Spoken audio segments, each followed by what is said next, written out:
Alice's Adventures in Wonderland by Lewis Carroll. Chapter 5. Advice from a Caterpillar. The caterpillar and Alice looked at each other for some time in silence. At last, the caterpillar took the hookah out of its mouth and addressed her in a languid, sleepy voice. "Who are you?" said the caterpillar. This was not an encouraging opening for a conversation. Alice replied rather shyly, "I hardly know, sir, just at present. At least, I know who I was when I got up this morning, but I think I must have changed several times since then." "What do you mean by that?" said the caterpillar sternly.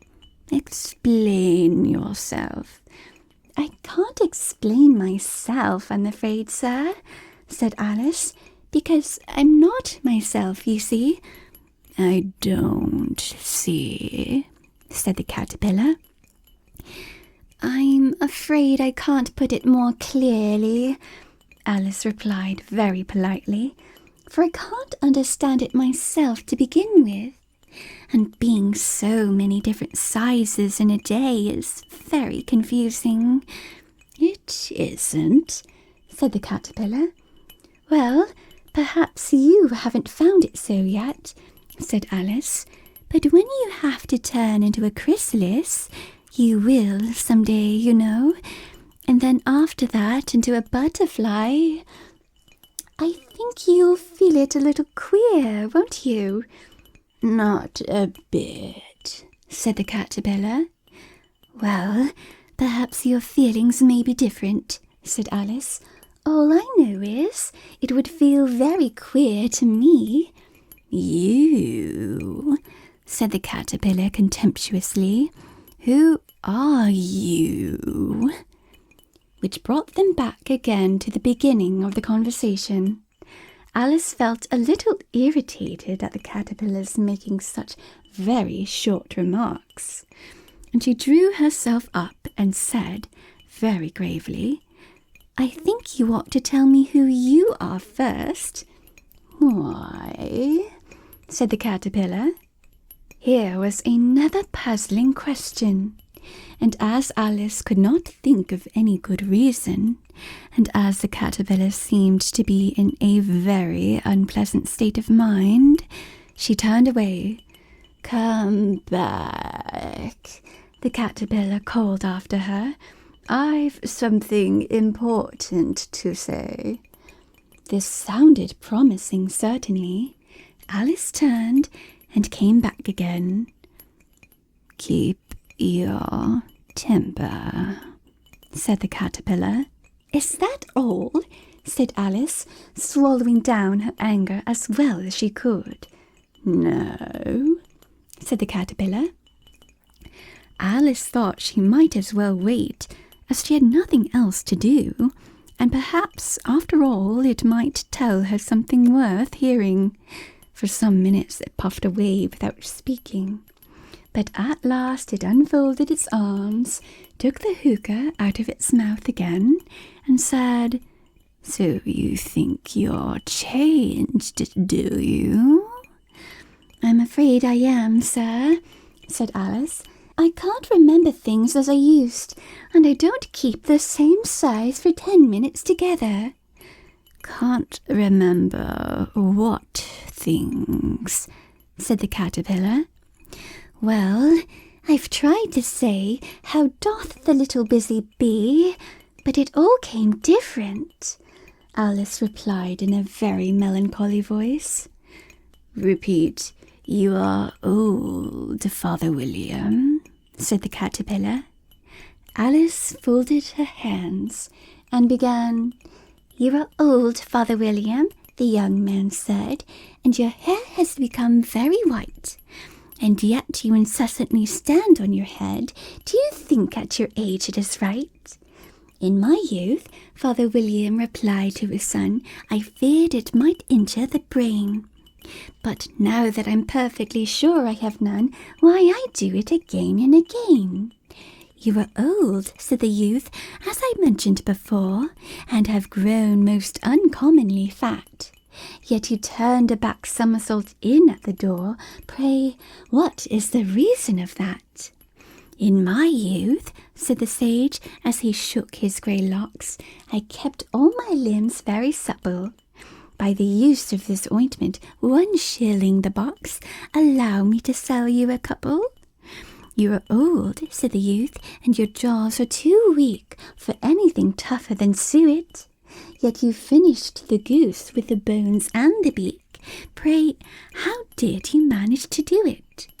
In my youth, said his father, I took to the law and argued each case with my wife, and the muscular strength which it gave to my jaw has lasted the rest of my life. You are old, said the youth. One would hardly suppose that your eye was as steady as ever. Yet you balanced an eel on the end of your nose. What made you so awfully clever? I have answered 3 questions, and that is enough, said his father. Don't give yourself airs. Do you think I can listen all day to such stuff? Be off, or I'll kick you downstairs. That is not said right, said the caterpillar. Not quite right, I'm afraid, said Alice timidly. Some of the words have got altered. It is wrong from beginning to end, said the caterpillar decidedly, and there was silence for some minutes. The caterpillar was the first to speak. What size do you want to be? It asked. Oh, I'm not particular as to size, Alice hastily replied. Only one doesn't like changing so often, you know. I don't know, said the caterpillar. Alice said nothing. She had never been so much contradicted in all her life before, and she felt that she was losing her temper.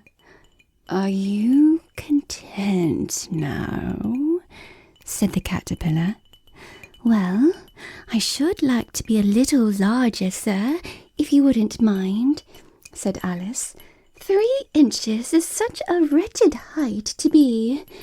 It is a very good height indeed, said the caterpillar angrily, rearing itself upright as it spoke.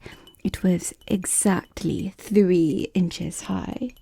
But I'm not used to it, pleaded poor Alice in a piteous tone, and she thought to herself, I wish the creatures wouldn't be so easily offended.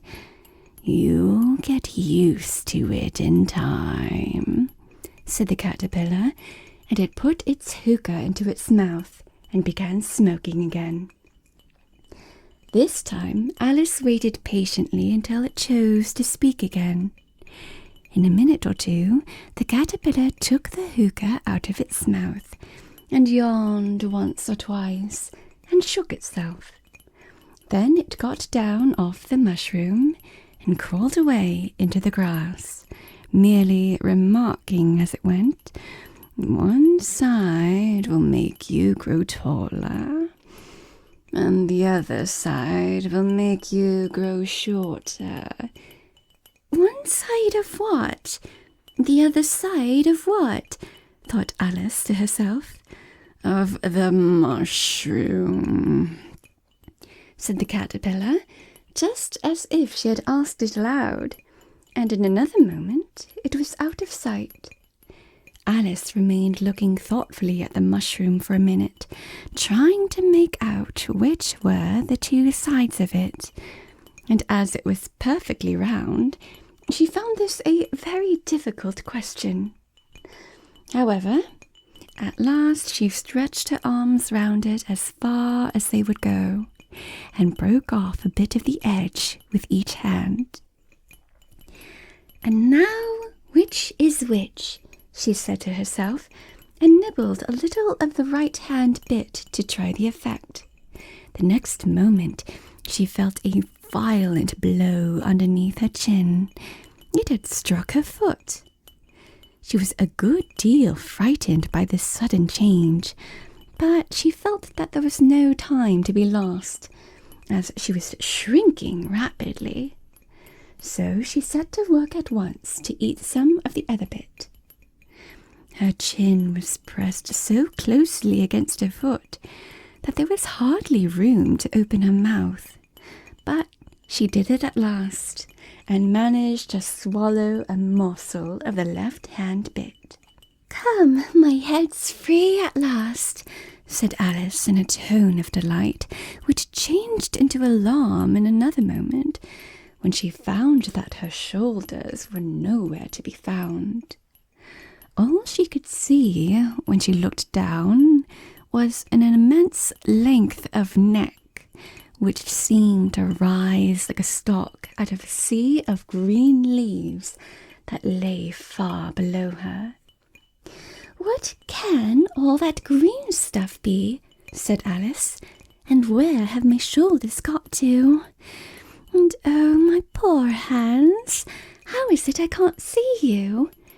She was moving them about as she spoke, but no result seemed to follow, except a little shaking among the distant green leaves.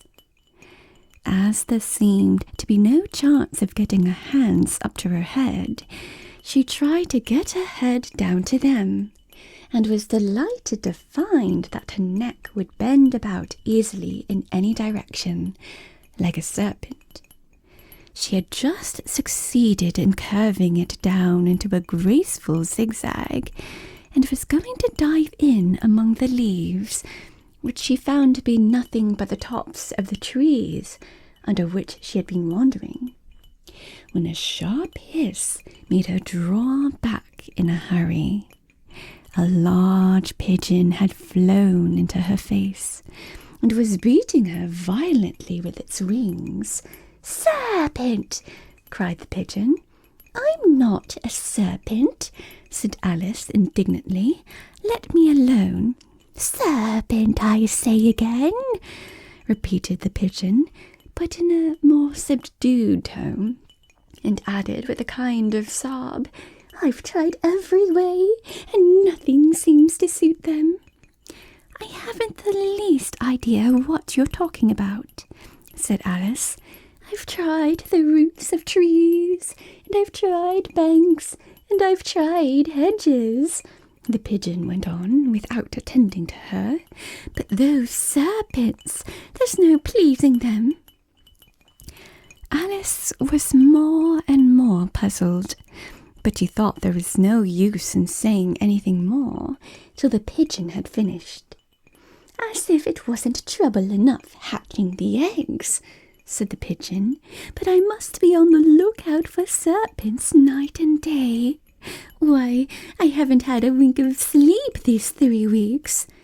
"I'm very sorry you're annoyed," said Alice, who was beginning to see its meaning. "And just as I'd taken the highest tree in the wood," continued the pigeon, raising its voice to a shriek, "and just as I was thinking I should be free of them at last, they must needs come wriggling down from the sky. Serpent!" "But I'm not a serpent, I tell you," said Alice. Well, what are you?" said the pigeon. "I can see you're trying to invent something." I'm a little girl," said Alice, rather doubtfully, as she remembered the number of changes she had gone through that day. "A likely story indeed," said the pigeon in a tone of the deepest contempt. "I've seen a good many little girls in my time, but never one with such a neck as that. No, you're a serpent, and there's no use in denying it. I suppose you'll be telling me next that you've never tasted an egg." "I have tasted eggs, certainly," said Alice, who was a very truthful child. "But little girls eat eggs quite as much as serpents do, you know." "I don't believe it," said the pigeon. "But if they do, why, then they're kind of a serpent, that's all I can say."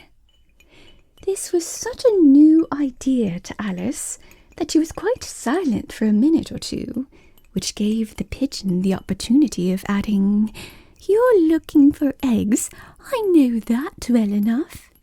And what does it matter to me whether you're a little girl or a serpent? It matters a good deal to me," said Alice hastily, "but I'm not looking for eggs as it happens. And if I was, I shouldn't want yours. I don't like them raw."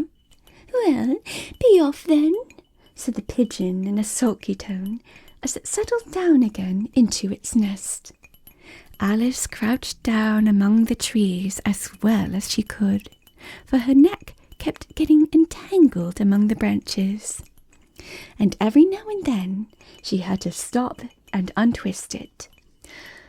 After a while she remembered that she still held the pieces of mushroom in her hands, and she set to work very carefully, nibbling first at one and then at the other, and growing sometimes taller and sometimes shorter, until she had succeeded in bringing herself down to her usual height. It was so long since she had been anything near the right size that it felt quite strange at first, but she got used to it in a few minutes and began talking to herself as usual. "Come, there's half my plan done now. How puzzling all these changes are. I'm never sure what I'm going to be from one minute to another. However, I've got back to my right size. The next thing is to get into that beautiful garden. How is that to be done, I wonder?" As she said this, she came suddenly upon an open place with a little house in it about 4 feet high. "Whoever lives there," thought Alice, "it'll never do to come upon them this size. Why, I should frighten them out of their wits." So she began nibbling at the right-hand bit again, and did not venture to go near the house till she had brought herself down to 9 inches high.